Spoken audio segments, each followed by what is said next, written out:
साथियों, वह शब्द जो जातीय व्यवस्था के आधार पर सबसे नीचे और अपमानित रहा हो, इस शब्द से ताल्लुक रखने वाले लोगों को उनके जाति के आधार पर तरह तरह से अपमानित किया गया हो, आज वही भारतीय संविधान के छाया में वही लोग अपना हर क्षेत्र में एक नया इतिहास बना रहे हैं। आज की वीडियो में ऐसे 10 करोड़पतियों के बारे में बताएंगे जो चमार तथा दलित समाज से ही आते हैं। चलिए वीडियो को स्टार्ट करता हूं। मैं चाहूंगा कि इस वीडियो को आप लोग पूरा देखें क्योंकि आधी अधूरी जानकारी खतरनाक हो सकती है। 5वें नंबर पर आते हैं राजेश सरिया। यह दुनिया के जाने माने अरबपतियों में से एक है। दोस्तों, राजेश सरिया का जन्म 1961 में भारत के उत्तर प्रदेश राज्य के वाराणसी में हुआ था।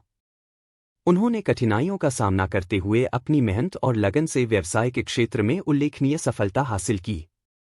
राजेश सरिया का शुरुआती जीवन संघर्षपूर्ण था। उन्होंने यूरोप में जाकर अपने करियर की शुरुआत की और धीरे धीरे मेटल और माइनिंग के उद्योग में अपनी पहचान बनाई। उन्होंने यूक्रेन में स्टीलमोंट नामक कंपनी की स्थापना की, जो मुख्य रूप से मेटल, कोयला और लौह अयस्क के निर्यात का काम करती है। यह कंपनी अब एक बहुराष्ट्रीय कंपनी बन चुकी है, जो कई देशों में व्यापार करती है। उनका संघर्षपूर्ण जीवन और काम करने की क्षमता युवाओं के लिए प्रेरणा स्रोत है। राजेश सरिया भारतीय दलित समुदाय के पहले व्यक्ति हैं जिन्हें ब्रिटेन में नाइटहुड की उपाधि से सम्मानित किया गया। उन्हें यह उपाधि व्यापार के क्षेत्र में उनके उल्लेखनीय योगदान और सामाजिक कार्यों के लिए मिली। दोस्तों, 6 नंबर शुरू करने से पहले आप सभी लोग अगर चैनल पर नए हैं तो कृपया करके चैनल को सब्सक्राइब करें और वीडियो को लाइक करें। दोस्तों, 6ठे नंबर पर आते भगवान गंबाई का जन्म महाराष्ट्र के बुल्ढाना जिले में शिंदखेड़ा के तहसील रही नामक गांव में हुआ था तथा उनके पिता बेलदार थे। उनकी माता खेती के काम करती थी तथा उनका जन्म 1955 में हुआ था। वह 3 भाई और 1 बहन थे। साथियों, भगवान गंबाई के बचपन में ही पिताजी की मृत्यु हो गई। उसे समय उनका बचपन जो है और बहुत ही कठिन परिस्थितियों में गुजर और उनकी माता मजदूरी के काम करती थी और उनकी माता किसी तरह अपने बेटे भगवान मुंबई को पढ़ाया लिखाया। भगवान गंबाई भी बचपन से पढ़ने लिखने में तेज थे और उनको एसपी कंपनी में जॉब लग गए। लेकिन जाति पीछा नहीं छोड़ती है। भगवान गंबाई को अनेक समस्याओं का सामना करना पड़ता था। भगवान गंबाई के पास नॉलेज भी बहुत काफी अच्छा था, लेकिन उनके साथ कंपनी में बहुत ही भेदभाव होता था।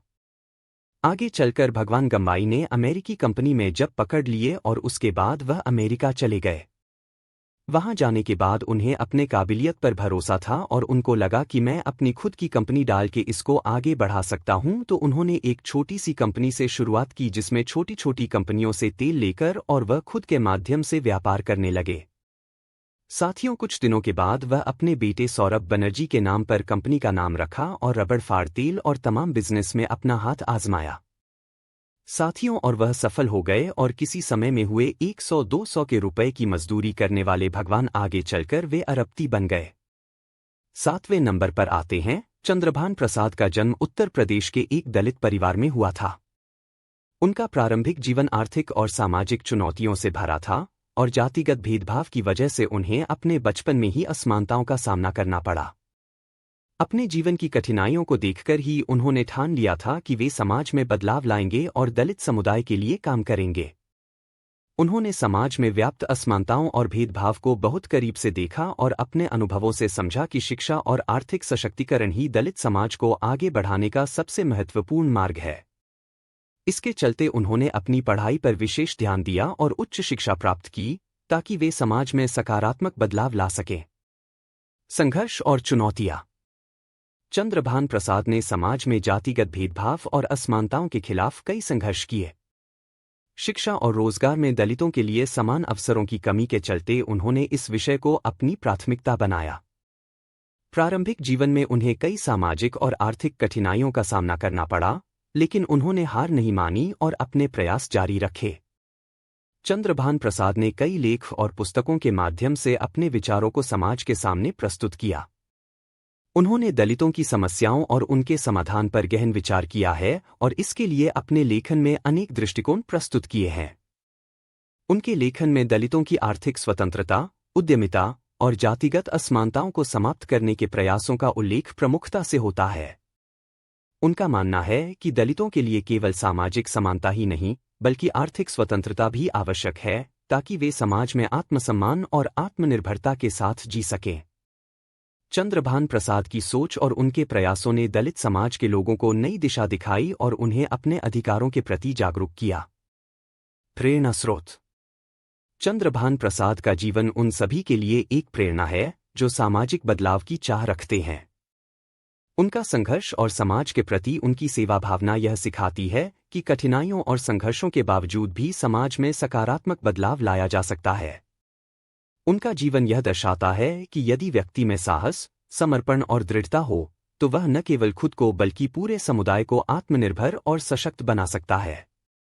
चंद्रभान प्रसाद का योगदान भारतीय समाज में दलित समुदाय के आर्थिक और सामाजिक उत्थान में महत्वपूर्ण है और वे उन लोगों के लिए प्रेरणा का स्रोत बने हुए हैं जो समाज में समानता और स्वतंत्रता की दिशा में काम करना चाहते हैं। आर कांबले एक प्रतिष्ठित भारतीय उद्यमी, सामाजिक कार्यकर्ता और दलित उद्योगपति हैं जो अपने संघर्षपूर्ण जीवन और सामाजिक सेवा में योगदान के लिए जाने जाते हैं। उन्होंने विशेष रूप से दलित समुदाय में उद्यमिता को प्रोत्साहन देने का कार्य किया और समाज में समावेशिता एवं समानता के लिए काम किया है। मिलिंद कांबले ने भारत के पहले Dalit industrial chamber DICCI, Dalit Indian chamber of commerce and industry की स्थापना की, जो आज दलित उद्यमियों के लिए एक प्रेरणा स्रोत है। जीवन परिचय। मिलिंद कांबले का जन्म महाराष्ट्र के एक निम्न आय वाले दलित परिवार में हुआ था। प्रारंभिक जीवन कठिनाइयों और चुनौतियों से भरा था, लेकिन उनके परिवार ने उन्हें शिक्षा के माध्यम से आत्मनिर्भर बनने के लिए प्रेरित किया। उन्होंने इंजीनियरिंग में स्नातक किया और उसके बाद उन्होंने अपनी जिंदगी में राजा नायक एक प्रतिष्ठित भारतीय व्यवसायी और समाजसेवी हैं जो विशेष रूप से कर्नाटक राज्य में अपनी उद्यमिता, समाज सेवा और प्रेरक नेतृत्व के लिए जाने जाते हैं। उन्होंने अपने जीवन में अनेक संघर्षों और चुनौतियों का सामना किया और सफलता की ऊंचाइयों तक पहुंचे। राजा नायक का जीवन संघर्ष, आत्मनिर्भरता और समाज की सेवा के प्रति समर्पण का प्रतीक है। दोस्तों, जो 2 महान करोड़पति बच गए हैं, उन्हें नेक्स्ट वीडियो में आप लोगों को देखने के लिए मिलेगा। इस वीडियो को अपना प्यार, लाइक और सब्सक्राइब और कमेंट करना ना भूलिएगा। वीडियो देखने के लिए आप सभी लोगों को बहुत बहुत धन्यवाद।